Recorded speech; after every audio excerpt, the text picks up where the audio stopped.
Morning champion, this was Ras from Government College of Technology. I am a technique champion. Shakti Alanami, boundary layer theory, boundary layer theory. Flow separation in a flow past is a solid object is caused by boundary layer thickness reducing to zero. So flow separation past is solid object. Solid object flow separation நடக்குது வெச்சுங்களேன். அது எதனால ஏற்படுது அப்படினா boundary layer thickness நால தான். Boundary layer thickness வந்து 0 ஆச்சுனா ஏன் இந்த boundary layer பத்தி படிக்கணும்? boundary layer thickness 0 ஆச்சுனா நமக்கு flow separation நடக்கும். அதனால தான் அந்த boundary layer வந்து ரொம்ப முக்கியத்துவம் வாய்ந்தது. ஒரு விஷயத்தை படிக்கிறோம்னா காரணமா படிக்கிறது இல்ல. எல்லாத்துக்கும் படிக்கிறதுக்கு ஒரு காரணம் இருக்கும். ஏன் boundary layer பத்தி படிக்கிறோம்? boundary layer thickness வந்து 0 ஆனா அங்க flow separation நடக்கும். Momentum thickness is given by which following equation? என்ன சொல்றாங்க? Integral over 0 to del u by capital small u by capital U into 1 minus u by u into dy. Momentum thickness na integral 0 to delta small u by capital U open the bracket 1 minus small u by capital U close the bracket dy. Boundary layer exists in flow of real fluids.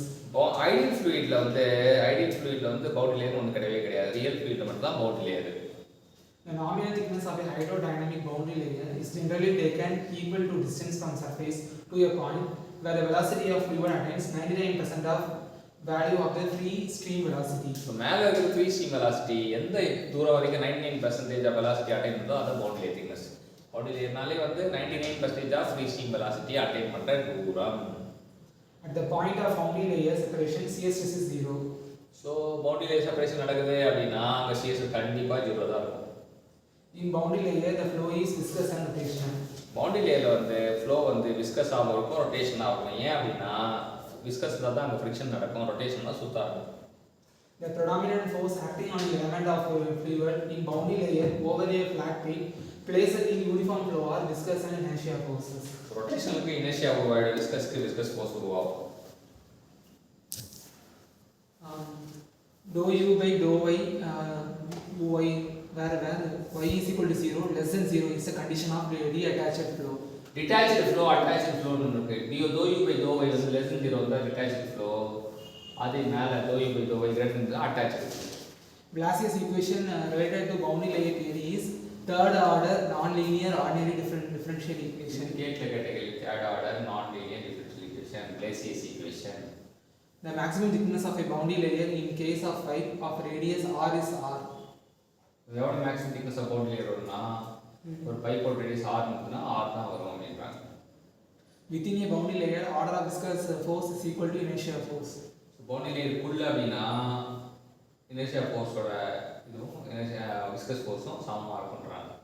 The region between the boundary surface of the solid body and separation streamline is wake. ஒரு wake அப்படினா என்னன்னா boundary layerக்கும் separation streamlineக்கும் இடைப்பட்ட தூரம் தான் wake. With increase the flow velocity of fluid, boundary layer thickness will decrease. So flow velocity அதிகமாக boundary layer thickness வந்து குறையும்.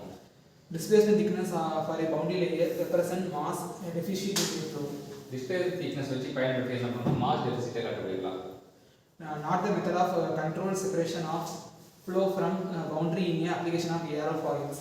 Streamlining of blunt body surface is true. Fluid ejection from boundary layer is false. Section of fluid from boundary layer and creation near motion of boundary layer is also true. So more and more இருக்கு streamline பண்றது blunt body அது வந்து separation தடுக்கலாம். section of fluid from the boundary layer பண்ணா suction பண்ணா தடுக்கலாம். creating a motion பண்ணா on boundary wall பண்ணா தடுக்கலாம். இது மூணுமே தடுக்கிற மெத்தட். fluid ejection பண்ணா பண்ண முடியாது, fluid injection பண்ணா பண்ணலாம் அப்படின்றது தான் ட்ரூ. ஸோ இன்னைக்கு 15 क्वेश्चन பக்காவா கற்றுக் கொடுத்த சக்திக்கு தேங்க்யூ சொல்லுவோம்.